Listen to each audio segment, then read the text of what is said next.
Hari ini kita akan berbicara tentang dari doa telah menghadirkan baptisan. Ingat, baptisan berbicara soal hadirat Tuhan, bukan berbicara soal tata cara yang digunakan di dalam setiap gereja-gereja. Saudara kekasih, ketika kita berbicara soal hal baptisan, maka kebanyakan orang Kristen merasa bahwa merupakan sebuah hal yang sangat sensitif untuk dibicarakan atau apalagi untuk diseminarkan ataupun untuk diajarkan antar berbagai denominasi gereja di Indonesia.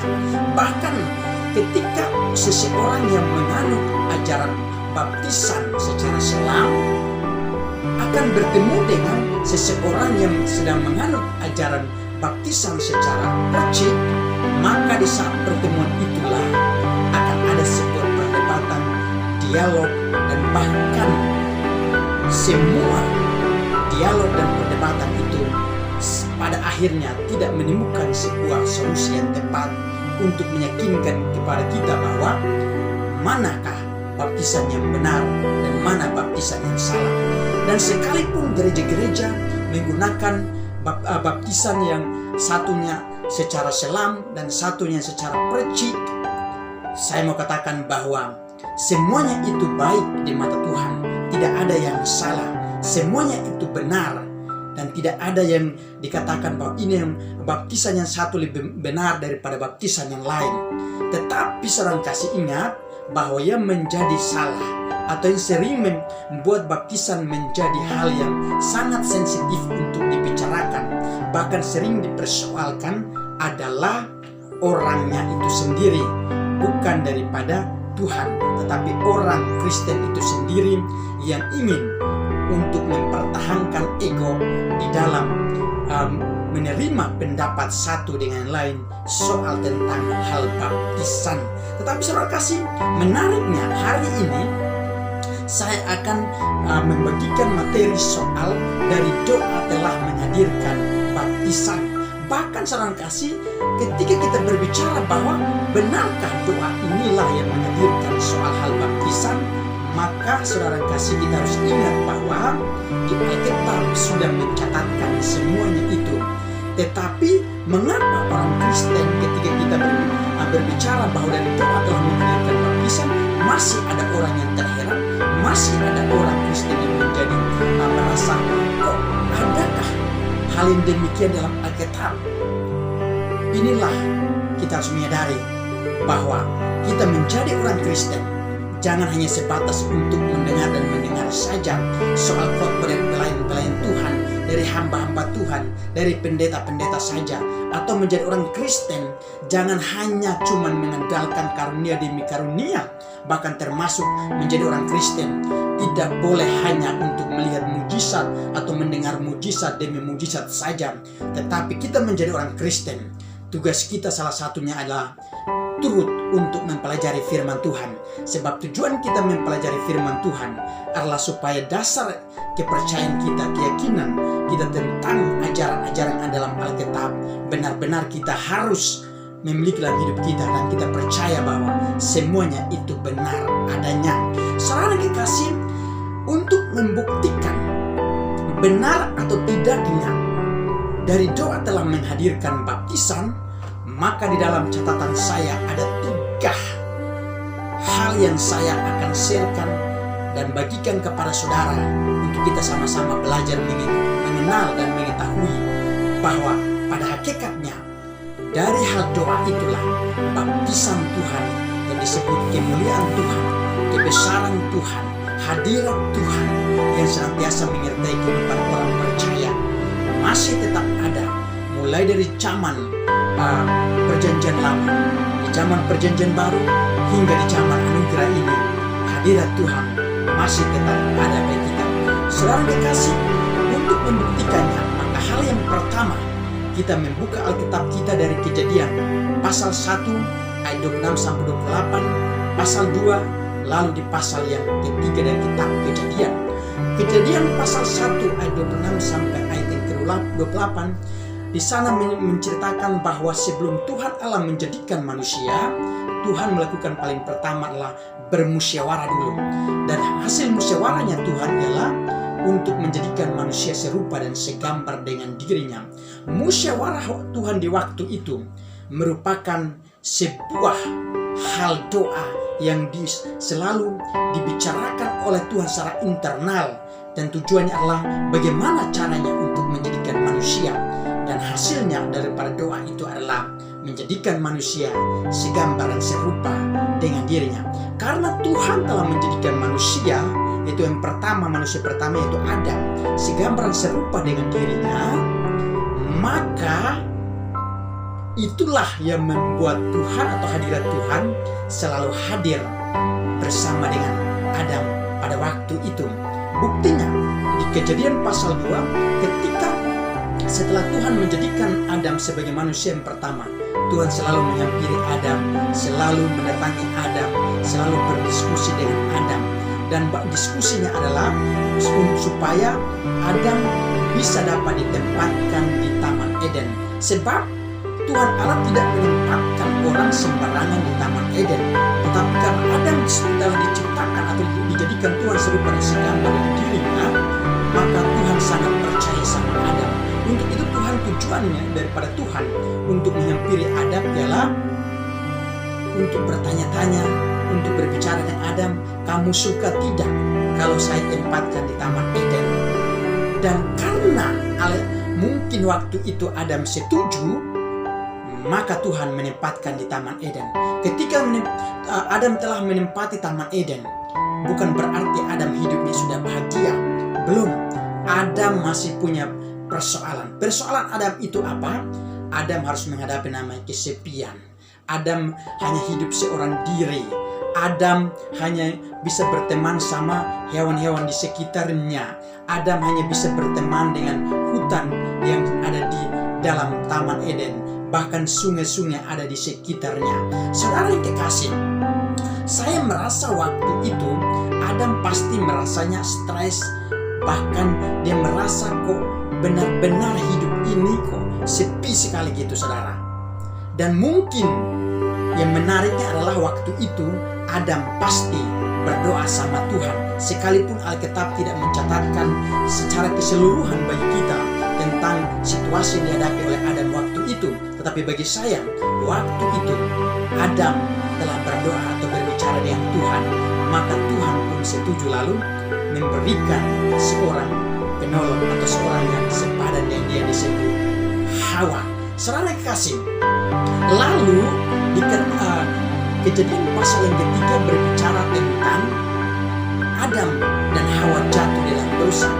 Ketika mereka telah jatuh dalam dosa, Tuhan mengusir mereka keluar dari Taman Eden.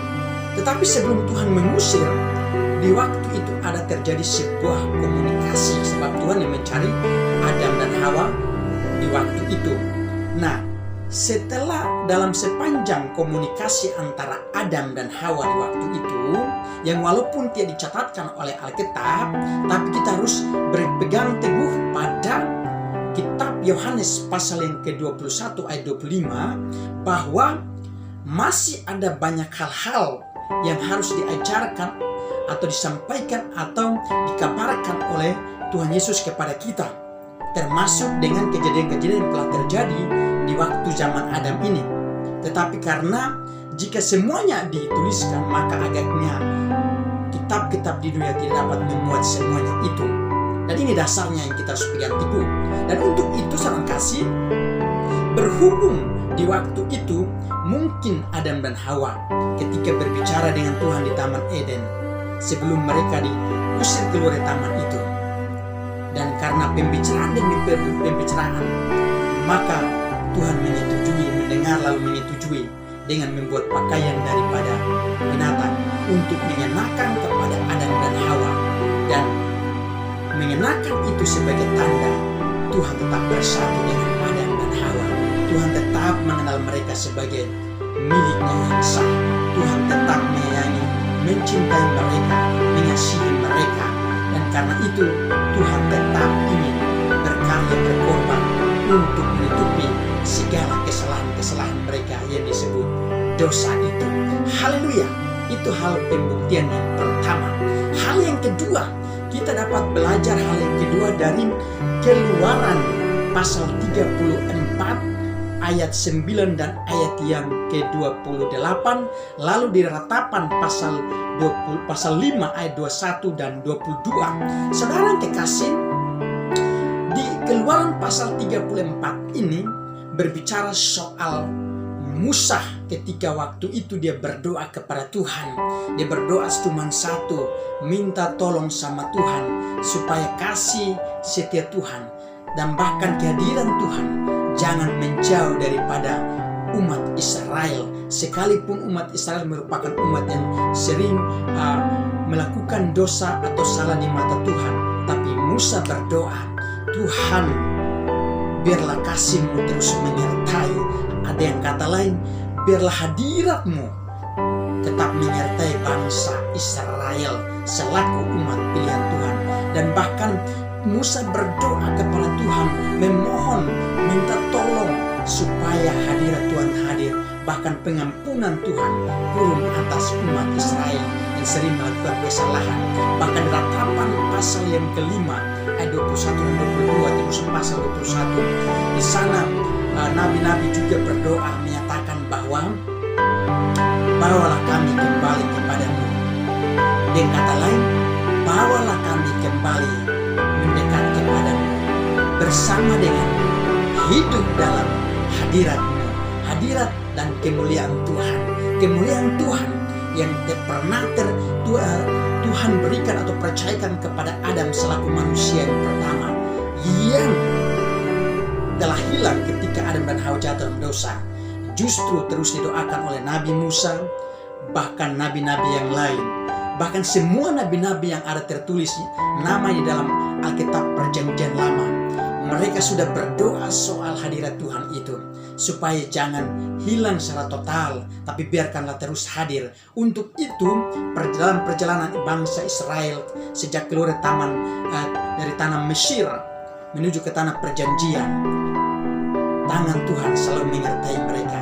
Hadirat Tuhan selalu ada bagi mereka dalam berupa tiang awan dan tiang api. Tiang awan di waktu siang hari dan tiang api hadir di waktu malam hari. Ini artinya bahwa hadirat Tuhan atau disebut baptisan Tuhan itu merupakan semua hasil pergumulan daripada doa daripada nabi-nabi Tuhan supaya jangan menjadi hilang secara total atau lenyap, menghilang dan meninggalkan perjalanan kehidupan orang-orang yang percaya yang senantiasa berseru siang dan malam kepada Tuhan. Tetapi doa mereka adalah supaya hadirat Tuhan tetap ada, dan bahkan hasil doa mereka itulah yang membuat Tuhan untuk tetap percaya kepada manusia dan tetap menghadirkan hadiratnya bagi setiap orang-orang yang percaya kepada Dia dan yang selalu dan senantiasa berseru-seru siang dan malam kepada Tuhan. Haleluya. Itulah hal yang kedua. Hal yang ketiga, kita membuktikan dari mana bahwa doa yang telah menghadirkan baptisan itu, Matius pasal yang ketiga.